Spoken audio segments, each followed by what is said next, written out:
To these new reports that Iran's intelligence ministry was secretly offering talks to end the U.S.-Israeli strikes via channels through the CIA. This despite, of course, the public defiance coming out from Tehran's surviving leaders amid ongoing assaults and leadership chaos.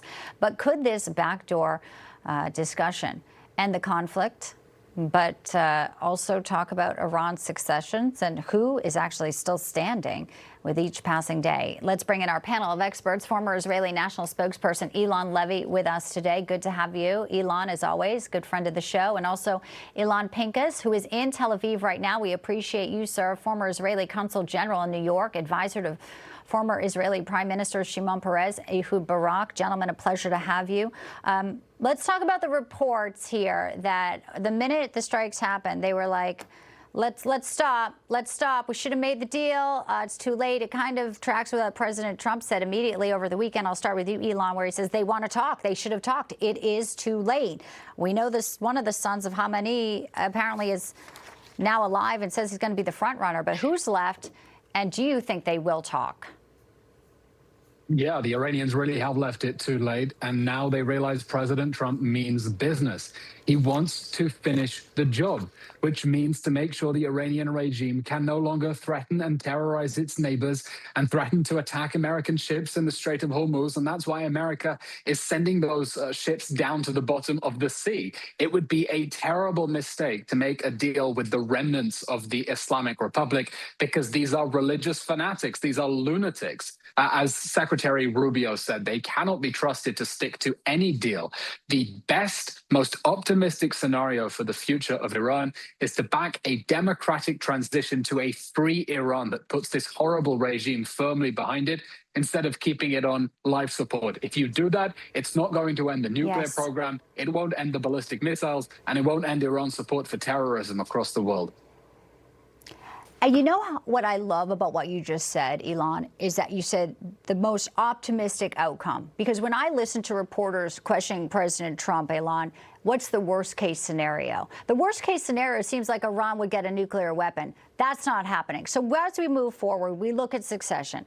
There are obviously now these new reports, and it's pretty fascinating, that Sunday, President Trump and Netanyahu called the Kurds. I mean, this could be really interesting if they're going to come up and fight Kurdish opposition forces, Western Iran, CIA. Talk to us about, you know, the political nature of this, as well as they have to sort of thread the needle, Eylon, as you know, with Netanyahu and President Trump, with all the political backlash, but also manage what's happening there to try and get some on the inside to take the immunity deal. And how do you think the Kurds maybe play into this? No, let's remember that Iran is not a Persian state. It's a patchwork of minorities, and many of them despise the regime. Look, no one wants to see the Iranian state falling apart, instability beginning to fracture away. That would be a bad scenario. The best scenario would be an Iran that stays whole, but under a democratic, free, secular leadership that is committed to an alliance with the West and to peace with its neighbors. I think the former Crown Prince of Iran, Reza Pahlavi. Yeah, go ahead, sorry. Is a very honorable man who has spent a long time building a vision of how Iran can become a free and democratic state at peace with its neighbors. He has the support of many of the Iranian exiles around the world who are going to be critical to rebuilding a free Iran. And I think the best scenario would be supporting him in stewarding a national democratic transition. Okay. All right, I want to bring Alon into this, because, again, this is very delicate times, but we know with all the work done by the CIA, by Israeli intelligence, they really do have some incredible intelligence. And if these reports are true, that immediately they wanted things to stop, there's deals to be had. It just depends, I guess, who's still alive to take them. What's your read? Well, I'm going to change my name to Bianca, because you're pronouncing our names exactly the same. And then I don't think Eylon and I know which one you're referring to, but I understand you're talking to me now, which is great. Look, we usually go back and forth, which is good. Yeah, thank you, guys. All right, that's fine. As long as you don't confuse any of us or either of us with a gentleman who makes Tesla automobiles. That's Eylon. We're not. Beside the point. Okay, so here's the thing. Yes, we have the intelligence. Yes, the CIA has the intelligence. But I have to say, you know, with all due respect, and I do agree and subscribe to most of what Eylon just said, I don't know what the exact war aims are.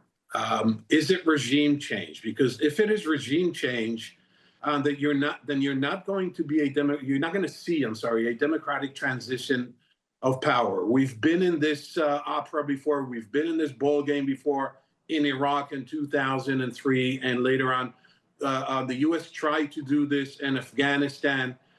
It failed to do this in many places, and I think Trump, in his defense, has said previously that he's not into this regime change, telling people how to govern themselves.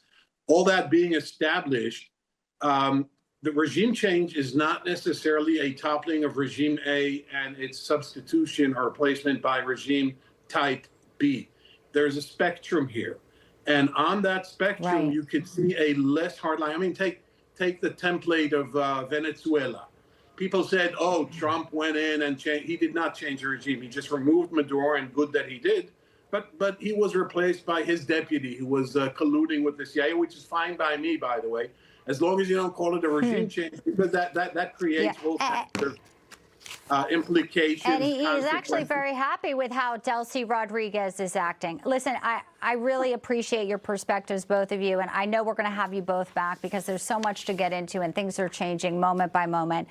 Alon, gentlemen, a pleasure. Please come back soon.